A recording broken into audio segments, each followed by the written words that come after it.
Good morning, www.andrewmarkmusic.com. This is going to be a sort of sidestepping into the Golden Rule series. What's going on here is I made the next part last year. This whole series was done last year, and I'm just refining it and getting the grammar right and adding video to it this year. So I did the video last year. I'm not going to redo it. So what I'm going to do here is do a demonstration of the major 7 pattern that I did in one of my last videos. I'll be using the key of F. So the 5 is C7, the 2 is G minor 7. That B flat major 7 stacked in thirds is B flat, D, F, and A. I am tuned down a half step, so you want to get that right. So what I'm going to do in this video is explore all the uses that I can think of with this pattern of major 7 chord within the context of basically jazz harmony. I'll just touch on that next part. I believe it's part 6 of the series, introduces the mafia cabal that controls the earth and indeed has created this matrix from the Gnostic perspective. So I'll link that to this video, so you sort of get a double helping here. Okay, so here's 251. G, C, F. It helps to be able to learn to do those all over the neck.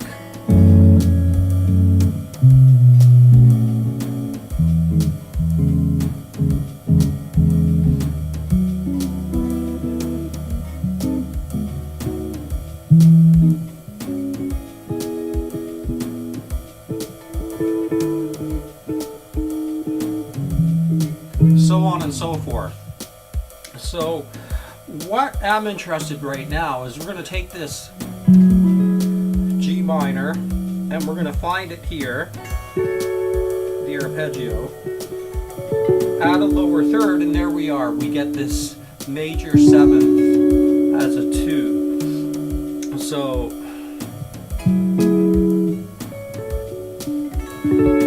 there it is there.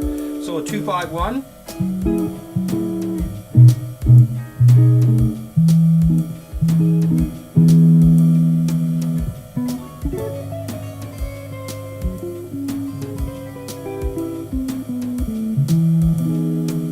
So I'll show you what I did there. We have the G minor with a lower third added, which just gives us that major 7th arpeggio. It's E flat major 7th arpeggio. Now we slide down a half a step, so that's called sidestepping, and we get this altered dominant. So we get the C sharp,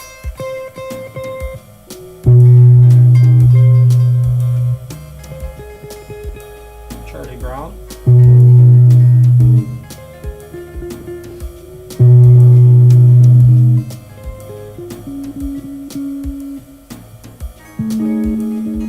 so those are all types of 5 chords with these notes from that thing, and then we sidestep down again. And here it's modal interchange, so I'm using this D flat major 7th as a type of F minor, resolving to the F major 7, and it works. You know, it gets this isn't going to really sound like jazz at the moment. It's just a demonstration of this major 7 stacked third pattern. So again, that sounds like this.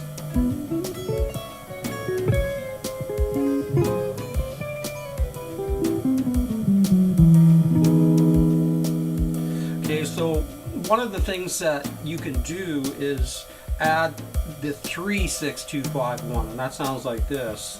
So that's A minor, 6, 2, 5, 1. So if we go up to the 3, we get this. this and we'll add the lower third and we get the F major 7. So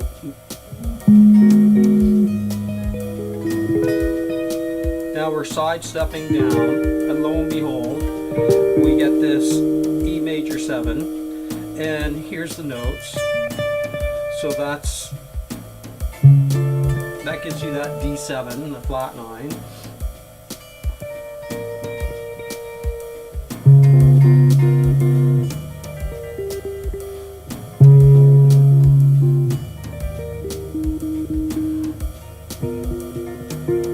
Okay, so we get the 3, 6, 2, back to the G.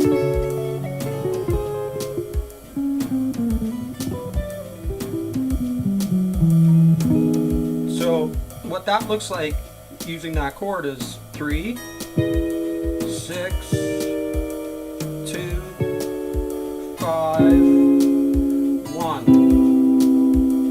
Okay, so now we can go back in position here, and we get the 2, and here's the arpeggio off the 2.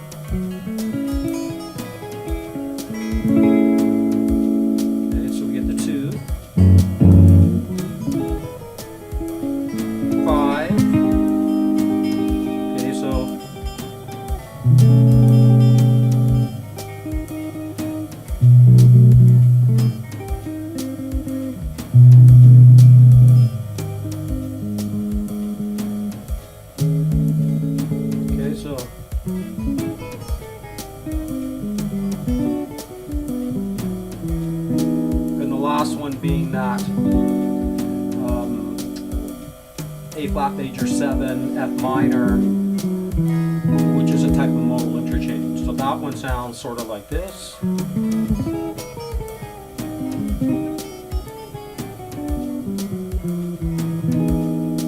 that's for a 2.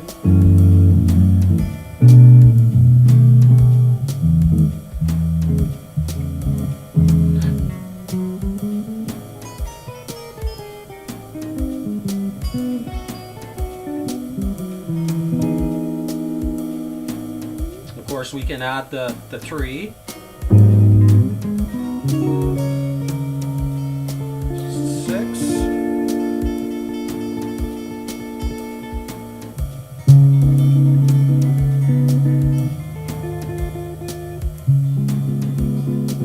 and so on and so forth. I've lost my drums there, so I think that that gives you the basic idea of it, of how to use that sidestepping major 7. So in reality, if we go 3,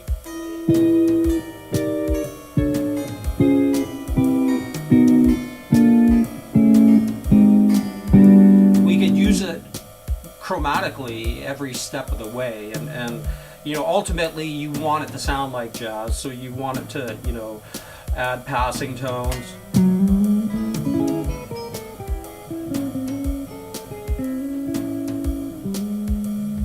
Things like that. Okay, well, I'll leave it at that. That's a demonstration of the stacked third major 7ths and their uses, potential uses in jazz. I think it opens up just a ton of improvisational possibilities. And this is linked to the Golden Rule series, where I introduced the Cabal, which in my opinion is the Jewish Kabbalists who control civilization.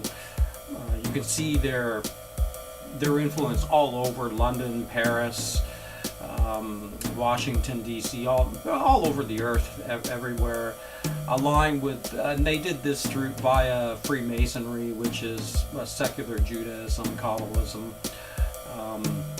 aligned with the takeover of the Roman Catholic Church, which is Jesuit, and aligned with the House of Sod, and we see this alignment fully embraced within, you know, the 9/11 incident.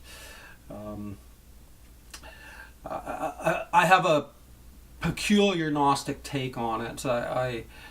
I believe that all the geometry, all the sacred geometry, all of it is known to the archons because they created it, or they were involved in the creation. Everything about the human body, you know, the 33 degrees of the spine, the physiology of the brain, all of it, they know all of it because they created it, and they use it in their, you know, twisted and warped spirituality, you know. If I'm right, the Elohim view us as slaves, you know. Now, I'll get into in this series whether we're dealing with extraterrestrials. Are extraterrestrials the Elohim of religious lore? Well, you know, I mean, there's certainly a lot of people who believe that. So, it seems to me that we're all suffering from a type of Stockholm syndrome, because we just, I mean, Dr. Richard Carrier posted 24 verses that prove beyond any reasonable doubt in any court of law that the God of the Old Testament is demonstrably evil. And yet, you know, there's this worship of it. It's bizarre, and you know, to me as a Gnostic, that's the only logical explanation. I mean, it explains so much. I mean, for a long time I was really confused about people like Alice Cooper, right? It didn't make any sense to me that Alice Cooper could declare himself a Christian and play the music that he's playing, which is, you know, great music, there's no doubt about that, and that's besides the point. But it created a cognitive dissonance inside of me until I understood Gnosticism, which I started exploring in the mid-90s.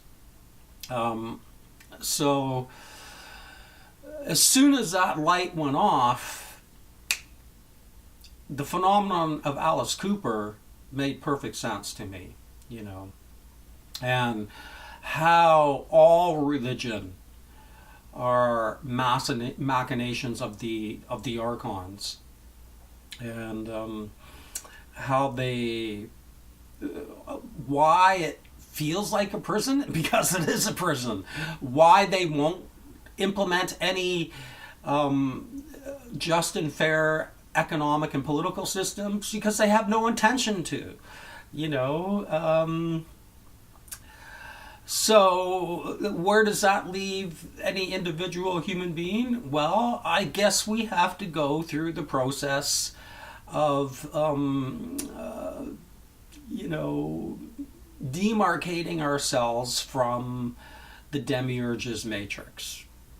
And whether this turns out to be strictly dualist or non-dual, I think we still have to do it. You still have to get past the demiurge and the archons, you know. The ultimate reality of it all is who knows. I mean, I believe, my own personal belief is that this place is inherently what it is. I can rationalize that by saying what a good parent would do to a psychopathic child. It wouldn't kill it. It would allow it to exist and fence it in. And this is what I believe our condition is here. And this is why this place exists. Whether it will ever be completely annihilated and taken out of existence, I don't know. It's certainly possible. Anyway, that's a bit of a boxing day ramble.